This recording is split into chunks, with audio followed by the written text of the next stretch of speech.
All right, the regular season is over for the New York Knicks. On Sunday, the Knickerbockers picked up their 50th win of the season as they knocked off the Chicago Bulls 120-119 in overtime at the Garden. We are going to talk some Knicks hoops, and we're going to look ahead to the playoffs, and we're going to do it with SNY Knicks insider Ian Begley, who joins me now. Ian, how's it going? Are you in playoff mode already?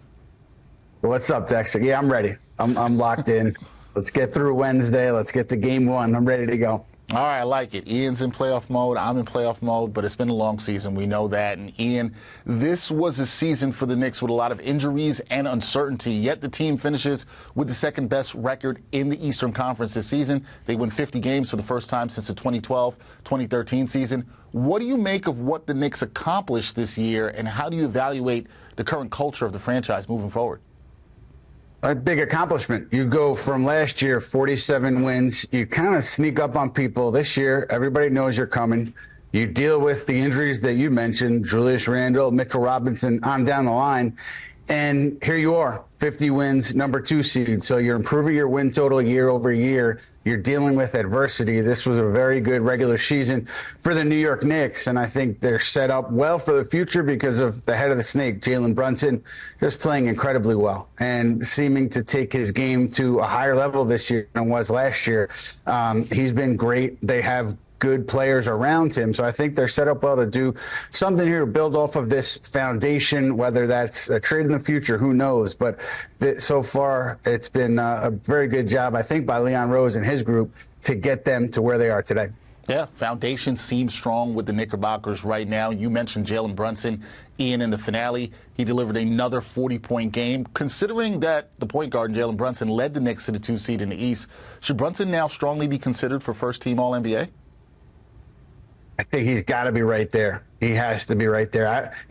Whether he makes it or not, I think second team is a lock.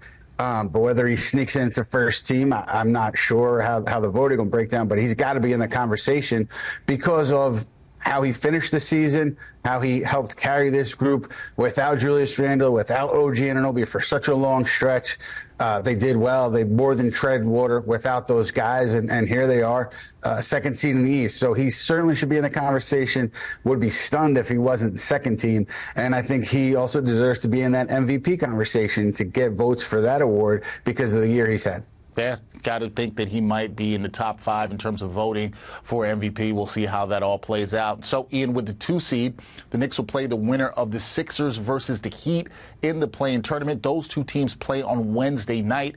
Which team, the Sixers or the Heat, do you think are the better matchup for the Knickerbockers in the first round of the playoffs? Yeah, I think if you caught the Knicks in an honest moment, they would want to play Miami. Philly back with Joel Embiid, Tyrese Maxey, a lot to handle. And they have some players with really good wingspan that could make life difficult for Jalen Brunson. So I think that's a tough matchup for the Knicks. Miami also a difficult matchup, but I think a level below where Philadelphia is right now just because of the Joel Embiid factor. Obviously, you never want to count the Heat out of anything based on what they did last season, but this team feels a little bit different. Obviously, you have Tyler Hero healthy and playing, but you don't have Max Strus, you don't have Gabe Vincent. It's a little bit different of a group, so I would think they would want to play Miami over Philly. All right, so you think the Heat could be the better matchup for the Knickerbockers here. We'll see how that plays out. Last thing for me, Ian, we've seen a great deal of resiliency from this Knicks team during the regular season. It's a word I keep coming back to. How do you think the experience of constantly battling back can help them in the postseason?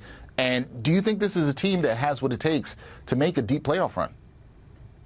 Yeah, I think if healthy, they do. And I think the health of OG Anunoby is a big factor there because he brings so much to them. Obviously, defensively, you saw it on Sunday, him guarding DeMar DeRozan, and he also makes them different offensively. So if he's healthy, I think they can make a significant run here. Obviously, it goes without saying, though, Philly is tough in the first round, and then you avoided Boston in the second round, which was good by finishing top 2, but you're still going to have a formidable opponent there. So nothing is a given, but I think they've put themselves in position to have some success in the postseason. Yeah, Knicks in a good position with the 2 seed in the East. They will have home court advantage in the first 2 rounds of the playoffs. We'll see how far they can go. All that will be settled in terms of their first round opponent. We'll know after Wednesday when we see the battle between the Heat and the Sixers. That is Ian Begley, Knicks insider for SNY. Ian, always good to talk some Knicks hoops with you. Get ready, get rested. Playoff stretch is coming up now, man. Likewise, Dex. Look forward to talking to you soon. Yes, sir.